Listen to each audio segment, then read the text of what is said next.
The Great Port Gamble. Can Tanzania steal Ethiopia's lifeline? Picture a single trade artery carrying virtually all of a country's imports and exports, and a new challenger starting across the map, promising an alternate route. This challenger is Dar es Salaam. Tanzania's recent public push to guarantee sea access to landlocked neighbors has turned a logistics question into geopolitical bet. Can Dar realistically become an alternative to Djibouti?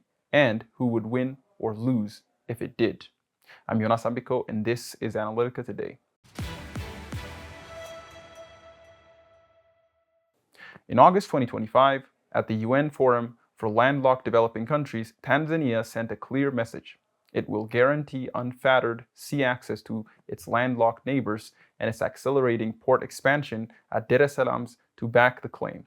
The announcement is more than generosity. It is a strategic offer to capture transit trade that, if realized, would rewire economic and political leverage in the Horn of Africa. This analysis measures the claim against the hard facts of distance, infrastructure, and political economy, and asks whether the promise is pragmatic posturing or a plausible alternative. This analysis measures the claim against that hard facts of distance, infrastructure, and political economy, and asks whether the promise is pragmatic posturing or a plausible alternative corridor. Dar's courtship, infrastructure, and political signaling, Tanzania's pitch combines state promise with commercial incentives.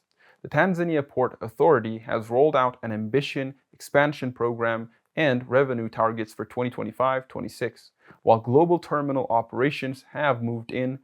Adani Ports signed a long-term concession to run container terminal at Dar, a concrete sign that private capital sees capacity potential. Together, these political signals and commercial deals turn a diplomatic pledge into an active market play. Djibouti's near monopoly. Any analysis must start with the existing geometry. More than 95% of Ethiopia's trade currently transits through Addis-Djibouti corridor, a reality shaped by a dedicated rail link, established logistics chains, and years of private and public investment.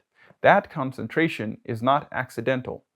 It is the product of economies of scale and institutional familiarity that a newcomer must overcome. The feasibility test: distance, cost, and connectivity. 3 pragmatic variables will decide Dar's viability. First, distance and overland cost. Dar is farthest and adds truck, hours, and fuels. Secondly, backbone connectivity, rail or fast. Secure highways and inland dry ports are decisive to lower per container costs. Third, soft infrastructure, customs interoperability, single window system, and predictable fees. Tanzania can buy political goodwill or cut port fees, but unless Addis-Dar inland links and customs processes are upgraded to near Djibouti standards, longer distances and time will translate to higher landed costs for Ethiopian importers.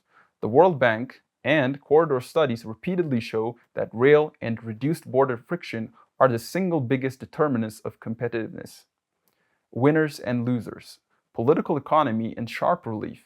A partial shift of flow would redraw winners and losers. Djibouti will lose tariff revenue and measure of geopolitical leverage. Tanzania would gain transit income and international capital validation. Private operations, terminal shipping lines stand to profit from new market share. And Ethiopia would gain bargaining power over existing corridor terms, but may pay higher transit costs unless it invests heavily in inland upgrades. External actors, Gulf investors, India, China, will also reprice influence because ports double as strategic footholds. The presence of long-term concessions, such as the Adani at Dar, already signals that private actors are positioning for contest. Security and strategic ripples. Ports are not neutral infrastructure. They are dual-use nodes with strategic value. A durable reorientation towards Dar would shift Ethiopia's logistical dependencies into Western Indian Ocean spheres, with implications for naval posture, basing discussions and alignments with external partners. For Djibouti, any significant loss of throughput could weaken its bargaining chip with global powers that currently lease facilities there. In short, commercial choices will have predictable strategic reverberations across the Red Sea and Indian Ocean littorals. A practical pathway. What must happen for DAR to work? For DAR to become a credible competitor, 3 near-term actions are needed. 1. Focused investments in fast inland links, either dedicated freight rail or high-standard highway plus direct. 1. Focused investment in fast inland links, either dedicated freight, rail, or high-standard highways plus dry ports. 2. Harmonized customs and one-stop clearance regime. 2. Harmonized customs and a one-stop clearance regime to eliminate costing delays. 3. Tailored financing and risk sharing. Public-private partnership corridor guarantees to underwrite the initial shift in volumes.